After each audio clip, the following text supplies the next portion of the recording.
My name is Polly and I'm 27 years old. This is the story of how my life was entangled in a web of deceit and betrayal. But it's also the story where I rose from the manipulation and malice and got justice from both my husband and mother-in-law. I met Ralph, my husband, a charming and charismatic man, and was swept off my feet by his affectionate words and promises of a bright future. We fell madly in love and soon tied the knot, believing that our love would conquer all. However, little did I know that our love story would take a treacherous turn. The source of my torment was none other than Ralph's mother, Martha. From the beginning, she harbored a deep resentment towards me, viewing me as an intruder in her son's life. She was one of those mothers. Someone needs to do some deep psychosocial research into why these types of mothers act the way they do, because this is getting out of hand.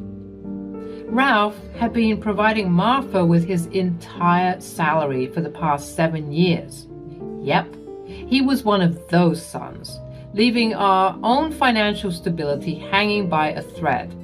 It was a betrayal that cut deep, tearing at the very fabric of our marriage. I begged and begged him throughout the years to stop doing it, but he would always brush me off, indicating that his mother took precedence over the new family he was trying to build. Unfortunately, though, I didn't do much to stop it. You might be wondering why that is, and well, I was 20 years old at the time we got married. I was a kid, a bumbling, naive little girl who thought that one day my husband would simply realize his wrongdoings and change because his love for me simply ran that deep. I know, I was a fool to feel this way. But I didn't know any better, and unfortunately I was too afraid to speak up against both Ralph and Martha. The two of them apparently were a package deal, and their being arrogant and hot-headed was not a good combination. They were a mighty force of evil and destruction, and it took me 7 years to properly figure that out. As the years went by, the tensions between Martha and I escalated. She would belittle me at every opportunity, making it clear that I was not welcome in her house or her life, and that my being in her presence was a privilege that many could not afford. I would try and raise my concerns to my husband, but he shunned me each time, not caring that I was being verbally and emotionally abused by this woman. This made him complicit in the torment, and for that, I couldn't forgive him either. One fateful day when Ralph lost his job, the true extent of her animosity became painfully clear. She wasted no time in kicking me out, claiming that the house that Ralph and I were staying in was hers, and that I had to leave, crushing my spirit and leaving me vulnerable and homeless. Really, Martha, you hate me that much? How can you kick me out of a house that isn't even yours? It's not that I hate you, darling. I simply don't care for you. Besides, after Ralphie lost his job, there's no way that he's going to be able to support you anymore. That's why I have to take over. This is my house. And in certain ways, it's been my house all along. What do you mean? It was only he and I living in the house, and now you want to disrupt the family dynamic and the household funds by moving in? And what do you mean it was always your house? How? How dare you? How can you speak to me in such a way? How dare you even question me, you stupid girl? You don't need to know the details of anything, considering you're no longer a resident here. Well, I suppose despising you is no bother now since you're getting kicked out. Just wait until I tell Ralph all about your evil plan. I got out of the house and proceeded to call my husband, thinking that he would help me was a big mistake. Hello? What's going on? You seem upset. Upset doesn't even begin to describe it, Ralph. Your mother kicked me out of the house the same day you lost your job. What? Why? It's been going on for years, Ralph. You've been giving her your entire salary without even considering our financial stability. I've been suffering in silence, hoping that you would change while she's been manipulating you. Don't say that. She's done no such thing. Someone who's been manipulated doesn't know they've been deceived until they wake up from their deception. And you, my dear husband, are still under her spell. I swear to God, Polly, if you continue to speak about my mother that way, you'll what? You'll give her all of my money too? You need to stop being so delusional and see that the way your mother is treating me isn't right. How can you sit there and not do anything? I'm your wife, damn it. Enough. It's no wonder why she kicked you out of the house. Excuse me? You heard me. I won't stand for you disrespecting her and me this way. Now pack up all of your crap and get out of my mother's house right this instant. I couldn't believe what I was hearing. Did I transport myself to another dimension where treating your wife like a cockroach was a sign of love and affection? Certainly not. But why was he talking to me like this?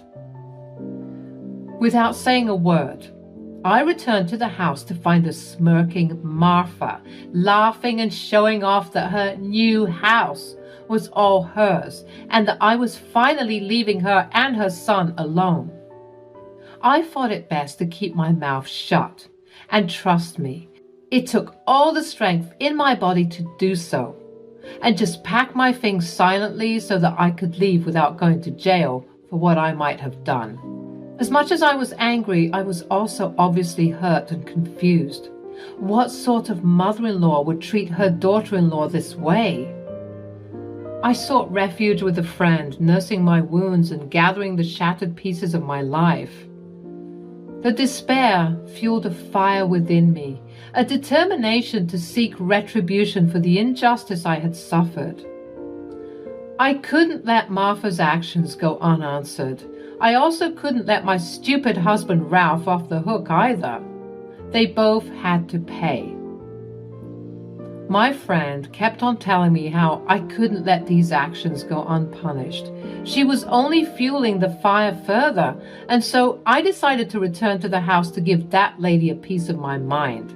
For the second time that day, I stood in front of Martha's house, my heart pounding with a mixture of nervousness and determination. It was time to confront her and make her face the consequences of her actions.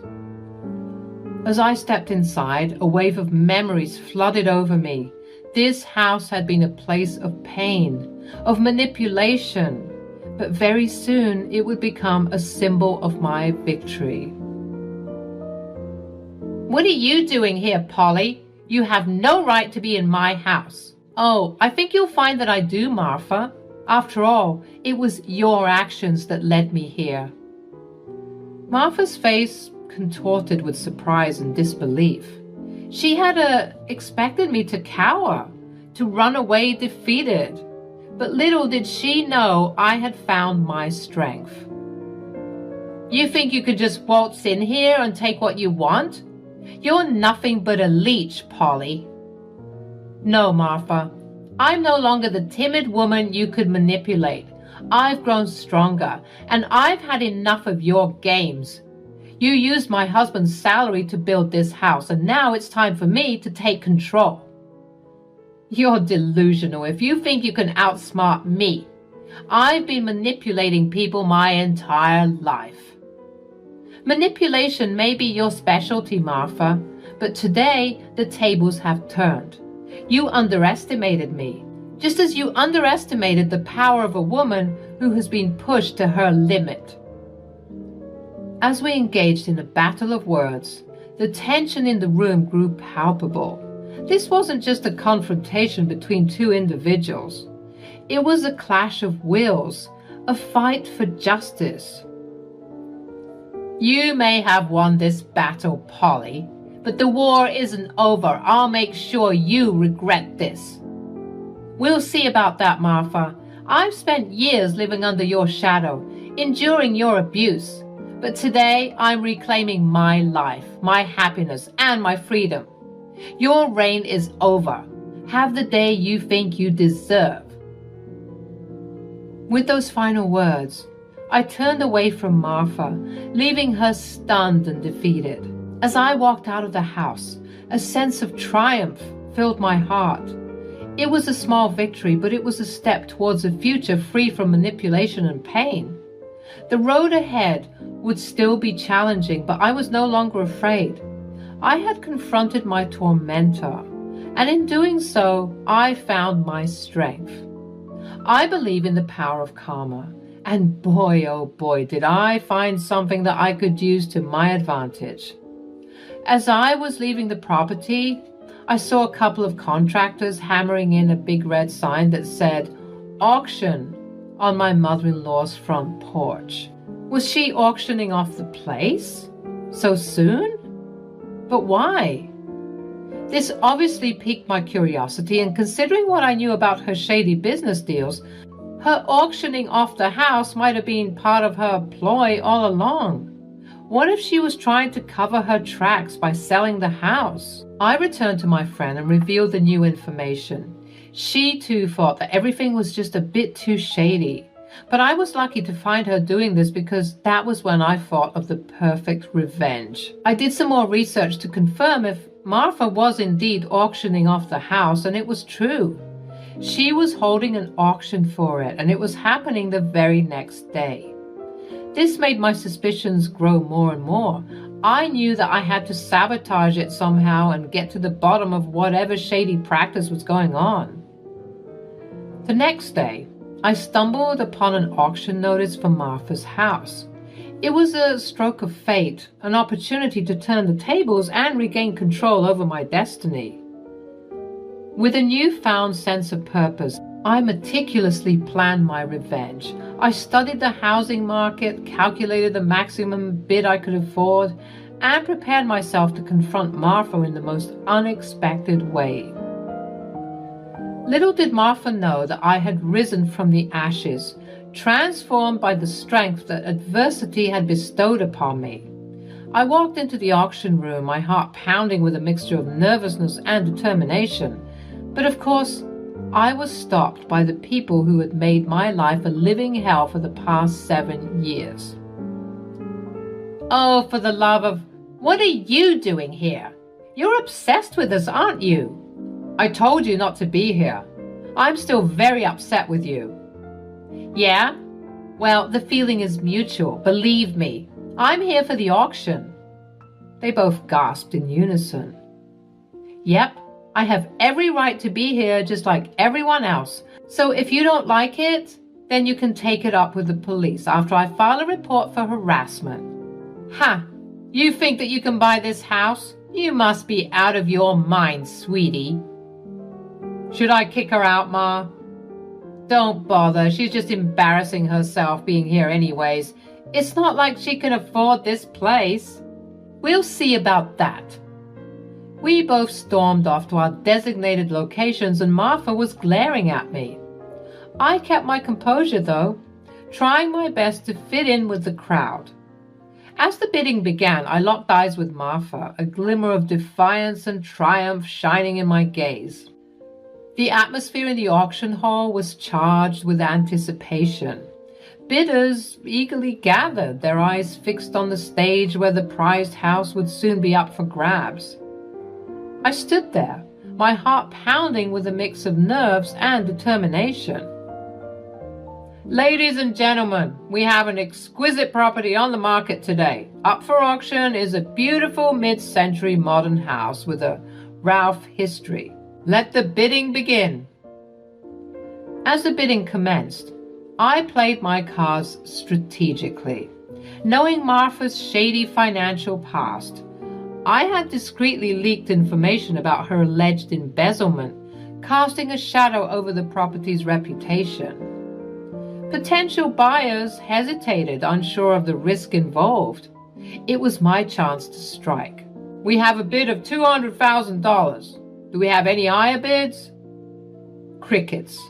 No one raised their paddle. What is happening? Why aren't people bidding higher? This is my house. Looks like your secrets have a way of catching up to you, Marfa. No one wants to buy this house at a higher price because of the shadiness behind it all. Marfa's face turned red with fury as the realization dawned on her. She was losing control. Just as she had tried to control our lives for years. I could see the panic in her eyes, a glimpse of vulnerability that had been hidden beneath her incessant manipulations. Polly, we need to talk. This isn't right. Save your apologies, Ralph. It's too late for that. You had 7 years to stand up for me, to prioritize our happiness. Now it's time for me to take charge of my own life. You conniving little...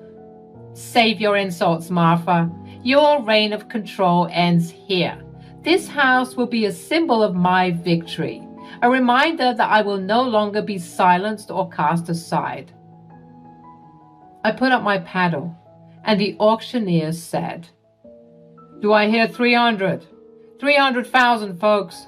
No one? Okay. $200,000 going once, twice, and it's sold. And just like that, a house that was well worth over $1 million at this point was stolen for $200,000, and it was all mine. I couldn't believe it. People began to make their way to the exit, unimpressed with the way that things turned out, considering the news of the alleged embezzlement reaching their ears only shortly before the bidding. Marfa's face twisted with anger and disbelief. She lashed out, desperate to regain control over the situation. You think you've won, Polly. This house means nothing. You'll never be able to afford its upkeep and taxes. You'll regret this. Oh, Marfa, don't worry about me. I have plans in place, and this house will be a stepping stone to a better future. As for regrets, well, they belong to those who've lost everything, just like you. With those final words, I turned my back on Marfa, leaving her seething with rage. She was screaming and crying as Ralph was trying to console her, but honestly, they just looked like a whole mess. The victory was mine, and it tasted sweeter than I could have imagined. As I walked away from the confrontation, a sense of liberation washed over me. I had reclaimed my power, broken free from the chains of manipulation. Ralph tried to approach me, his face filled with remorse and desperation, but I held my ground, refusing to be swayed by his empty promises. It's over, Ralph. I won't be a pawn in this toxic game any longer. We're done. I'll send over the divorce papers once I settle down in my new home. But where will we live? Honestly, you need to be worrying more about that embezzlement accusation than anything else, because at this rate, the both of you will be living in jail. Polly, don't do this. Too late. Already did it. Have a nice life, Ralph, and tell your mother that rage is so not her color. At this, Marfa appeared to shriek some more. She was completely furious, and I was enjoying every bit of it. She did her best to deal with the embezzlement claims, but at this rate, even if they were true or not, it didn't matter. Her image had already been dragged through the mud, considering her not-so-savory outburst during the auction. People saw an unhinged and aggressive woman, and they wanted to steer clear of that as best as possible. With my head held high, though, I walked away from the crumbling remnants of my past. The confrontation had marked a turning point in my life, a moment of clarity and strength. I knew there would be challenges ahead, but I was ready to face them with a newfound resilience. Revenge had brought me to this point, but it was self-empowerment and the pursuit of my happiness that would carry me forward. The aftermath of my revenge left an indelible mark on all our lives. As the highest bidder, I now owned Martha's house, the very same place she had kicked me out of. It was a bittersweet victory, a symbol of my triumph and resilience. I poured my energy into building a new life for myself, one where I was in control of my destiny. I established a small business selling crocheted clothes, pouring my creativity into every stitch. Word spread quickly and my business began to thrive. The community embraced my creations and my customer base grew steadily. Thank you all for supporting my business. Your love and encouragement mean the world to me. As my business expanded, I found myself in the market for more properties. The once shabby apartment Martha and Ralph were forced to rent was now a constant reminder of their downfall. No one in the community trusted them, and they had become outcasts among the people. Ralph would still call me from time to time, begging to come over, just so that he and Martha could have a hot shower, but I refused. I can't believe how everything fell apart, Polly. I never imagined it would come to this. Those are simply the consequences of your selfish and greedy actions. You should have stood up for me all those years ago. You should have told your mother that what she was doing wasn't right. Their lives had unraveled like a snowball effect. Their lives crashing down just grew with ferocity, intensity, and grandeur, and the consequences of their betrayal echoed through every aspect.